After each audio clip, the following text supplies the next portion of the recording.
अजमेर शरीफ दरगाह में हुआ ख्वाजा गरीब नवाज का जिंदा करिश्मा। दोस्तों, आज हम आपको अजमेर शरीफ का पूरा इतिहास बताएंगे और साथ ही साथ हम आपको यह भी बताएंगे कि अजमेर शरीफ, जो कि एक हिंदू राजा पृथ्वीराज चौहान का गढ़ था, वहां एक फकीर का दरगाह कैसे बन गया।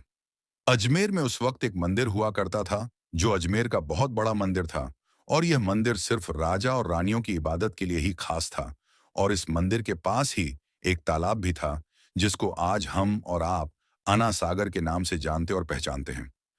हिंदू इस तालाब के पानी को बहुत ही पवित्र यानी पाक साफ मानते थे।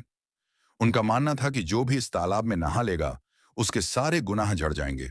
कहते हैं, इस मंदिर में रात को इतने चिराग जलते थे कि हर रात 6.5 मन तेल उन चिरागों में इस्तेमाल होते थे। अगल बगल के कई देहात इलाके मंदिर के नाम थे, यानी उन देहात की आमदनी मंदिर पर खर्च होती थी। उस मंदिर में हजारों लोग रहते थे, जिनका काम आने वालों की सेवा और देखभाल करना था कि कौन सा खुदा बेटा देता है और कौन सा देवता सेहत और तंदुरुस्ती का मालिक है, और किस मूर्ति की पूजा से दौलत की बारिश होती है। हजरत ख्वाजा गरीब नवाज रहमतुल्लाही ताला अल्लाह उस मंदिर के पास चले गए और अना सागर से कुछ दूरी पर चटाई बिछाकर अपने मुरीदों के साथ बैठ गए, और उसी वक्त असर का वक्त हो गया। लिहाजा आप रहमतुल्लाही अल्लाह ने हजरत कुतुबुद्दीन बख्तियार काकी रहमतुल्लाही अल्लाह से अजान देने को कहा। कुफ्र शिर्क के गढ़ अजमेर में अल्लाह की वहदा नियत और मोहम्मद मुस्तफ़ा सल्लल्लाहु अलैहि वसल्लम की रिसालत का यह पहला ऐलान था। वो लोग इस्लाम को नहीं जानते थे कि इस्लाम क्या है। चुनांचे अजान की आवाज सुनकर वह हैरान हो गए और अपने घर से निकल आए। सब मुसाफिरों ने अना सागर के पानी से वजू किया और नमाज पढ़ना शुरू किया। सब हिंदू हैरान रह गए कि सब भगवान तो अंदर है, तो फिर यह लोग किस भगवान को पुकार रहे हैं। जब शाम हुई तो राजा के ऊंट, जो दिन में चरने के लिए गए हुए थे, अपने चरवाहों के साथ वापस आने लगे। इत्तेफाक से जहां हजरत ख्वाजा गरीब नवाज रहमतुल्लाही ताला अल्लाह अपने साथियों के साथ बैठे थे, वह जगह राजा के ऊंटों के बैठने की थी। चरवाहों ने ख्वाजा गरीब नवाज रहमतुल्लाही ताला अल्लाह से कहा, उठो बाबा, ऊंटों के बैठने की जगह खाली करो। आप रहमतुल्लाही ताला अल्लाह ने फरमाया, इतना बड़ा मैदान पड़ा है, ऊंट तो कहीं भी बैठ सकते हैं, क्यों मुसाफिरों को तंग करते हो। लेकिन वो ना माने और जिद करते रहे कि ऊंट इसी जगह पर बैठेंगे। आखिर उन्होंने बहुत बदतमीजी से कहा, यह राजा के ऊंटों के बैठने की जगह है और इधर राजा के ऊंट ही बैठेंगे, तुम लोग कहीं और डेरा लगाओ। आखिर आप रहमतुल्लाही ताला अल्लाह ने उठते हुए हजरत कुतुबुद्दीन से फरमाया, उठो कुतुबुद्दीन, यह कह रहे हैं कि ऊंटों के बैठने की जगह है, तो चलो ऊंट ही बैठे रहेंगे। यह कहकर आप रहमतुल्लाही ताला अल्लाह अपने साथियों के साथ वहां से उठ गए।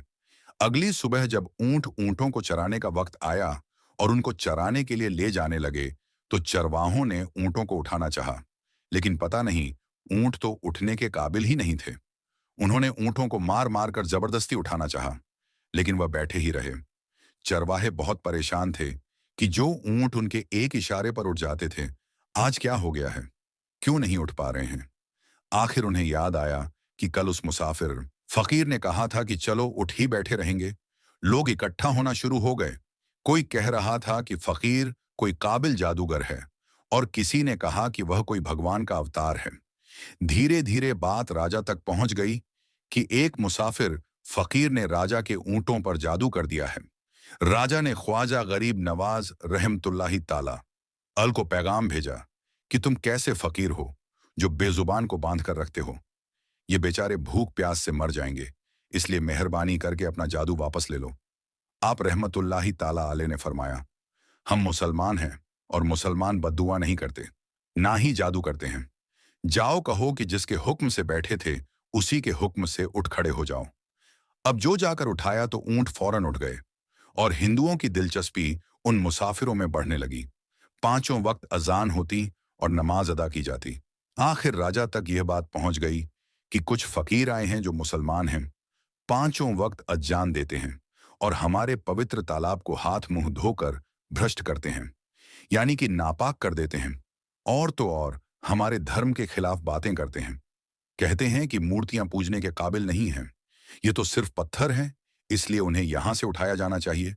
राजा ने फकीरों का पैगाम भिजवाया कि तुम लोग मांस गोश्त खाते हो और हमारे धर्म के खिलाफ बोलते हो, और तो और हमारे पाक तालाब को अपने हाथ डालकर नापाक करते हो, जो हम बर्दाश्त नहीं कर सकते। इसलिए तुम लोग यहां से चले जाओ। आप रहमतुल्लाहि ताला अल्लाह ने फरमाया कि और भी तो इतने आदमी आते हैं, हमारे पानी पीले देने से कौन सी कमी आ जाएगी। लेकिन वह कहने लगे कि वह सब हमारे अपने धर्म के लोग हैं और तुम दूसरे धर्म के हो। आइंदा तुम लोगों ने तालाब को नापाक किया तो हम बर्दाश्त नहीं करेंगे। आप रहमतुल्लाहि ताला अल्लाह ने हजरत कुतुबुद्दीन बख्तियार काकी रहमतुल्लाह ताला अलह से फरमाया, कुतुबुद्दीन, शायद यह लोग आइंदा हमारे पानी लेने पर कोई लड़ाई झगड़ा करेंगे। जाओ एक मस्क में पानी ले आओ ताकि जरूरत के वक्त कुछ पानी मौजूद हो। लिहा हजरत कुतुबुद्दीन रहमतुल्लाहि ताला अल्लाह ने उनसे फरमाया कि चलो हम मस्क से पानी से भर लेते हैं। वह इस शर्त पर मन गए कि तुम्हारा जिस्म पानी से छूना नहीं चाहिए।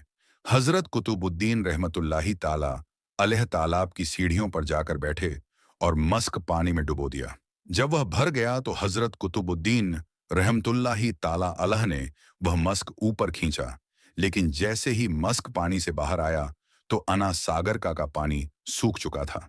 ऐसा लग रहा था कि अना सागर का सारा पानी मस्क झील में बंद हो गया था। अना सागर का सूखना था कि पूरे अजमेर में कोहराम मच गया और वह रो रहे थे कि जो हम गुनाहों की गठरियां लाते हैं, और असागरपुर फकीर ने जादू के जोर से अना सागर को सुखा दिया। राजा पृथ्वीराज चौहान ने जब यह सुना तो वह बहुत परेशान हो गया। उसने अपनों वजीर को बुलाया। सबने यही कहा कि फकीर या तो जादूगर है या फिर वाकई में कोई कामिल फकीर है। साथ ही वह परेशान हुए कि अजमेर की रौनक तो थी ही, अना सागर के दाम से, उसी की वजह से तो लोग दूर दूर से अजमेर आते थे और अपना ईमान ताज़ा करके लौटते थे। अन्ना सागर के सूख जाने से हिंदू धर्म के प्रचार को बहुत बड़ा धक्का लगेगा और यह बहुत ही हैरान करने वाली बात थी। आखिर तय किया गया कि फकीर से बात किया जाए। आखिर वह चाहता क्या है? अगर उसकी जरूरत खाने पीने की चीजें होंगी तो हम मान लेंगे, या फिर सब मर्द औरतें और बच्चे जाकर फकीर को मनाएंगे कि लोगों को परेशानी से बचा लीजिए और हम पर रहम कीजिए। हम पाप का बोझ उठाएं, किधर जाएं और कैसे सुकून पाएंगे? यह काम ज्यादा आसान था। लिहाजा सारे लोग बाबा साहब रहमतुल्लाहि ताला अल्लाह के पास आए और बोले, बाबा तुम भी वज्जू कर लिया करना, लेकिन भगवान के वास्ते हमारा अना सागर हमें लौटा दो आप। रहमतुल्लाहि ताला अल्लाह ने हजरत कुतुबुद्दीन रहमतुल ताला अल्लाह से फरमाया, जाओ कुतुबुद्दीन, मस्कीजा वापस तालाब में डाल दो। जैसे ही मस्कीजा तालाब में उल्टा गया तो अना सागर किनारों तक उछल आया। उस पानी ने कई दिलों को धो डाला। हिंदू कौम की अपनी तारीख की किताबों में भी हिंदू इतिहासकार इस बात को मानते हैं कि उस शाम 32,000 हिंदू कलमा पढ़कर मुसलमान हुए थे। उन हिंदुओं के मुसलमान हो जाने से हिंदू पंडितों और आम हिंदुओं में भी गुस्से का तूफान उठ खड़ा हुआ था। वह सोच में पड़ गए थे कि फकीर अगर कुछ दिन और इधर रुक गया तो देवी देवताओं का तो नाम लेने वाला भी कोई नहीं होगा। लिहाजा लोगों ने राजा को मजबूर किया कि जल्द से जल्द कुछ किया जाए। राजा पृथ्वीराज चौहान ने मंदिर के बड़े पंडित रामदेव को बुलाया और उसे बाबा साहब रहमतुल्लाह ताला अलह से मुकाबला करके जल्द से जल्द उन्हें हराने को कहा और अजमेर से बाहर निकाल देने का हुक्म दिया। रामदेव अपने वक्त का माना हुआ पंडित था, जिसके इल्म काबिलियत के दूर दूर तक धूम मची हुई थी। उसने राजा को यकीन दिलाया कि जल्द ही राजा को कोई अच्छी खबर सुनाएगा। रामदेव बाबा साहब रहमतुल्लाहि ताला अल्लाह के पास आया और उल्टे सीधे सवालात करने शुरू कर दिए। बाबा साहब रहमतुल्लाहि ताला अल्लाह चुप रहे। जब रामदेव ने हद से बढ़कर शोर मचाना शुरू किया तो बाबा साहब रहमतुल्लाहि ताला अल्लाह ने उसकी तरफ आंख उठाई और मुस्कुराकर फरमाया, रामदेव, तू शोर मचा रहा है और मैं तेरे माथे पर ईमान का नूर चमकता देख रहा हूं। इस निगाह और इस लहजे में ना जाने क्या जादू था कि रामदेव कदमों में गिर गया और रोते हुए बोला, बाबा, जिस धर्म के तुम हो उसी धर्म में मुझे भी शामिल कर लो। सब लोग जो यह सब देख रहे थे देखते ही रह गए, हैरान और परेशान थे कि यह क्या हुआ। जो खरीदने आया था वह खुद बिक चुका है, जो जीतने आया था वह हार चुका है। पंडित रामदेव खुद ख्वाजा गरीब नवाज रहमतुल्लाह ताला अल्लाह के हाथों पर मुसलमान हो चुका था। सुभान अल्लाह। दोस्तों, यह अल्लाह वालों की शान होती है जब वह अल्लाह के हो जाते हैं तो सारी दुनिया उनकी हो जाती है। अल्लाह के वलियों की बेशुमार करामात हैं जिन्होंने लोगों की जिंदगियों को बदल दिया। तो दोस्तों, आज की इस वीडियो में बस इतना ही। हम मिलेंगे आपको अगली वीडियो में, तब तक के लिए अल्लाह हाफिज।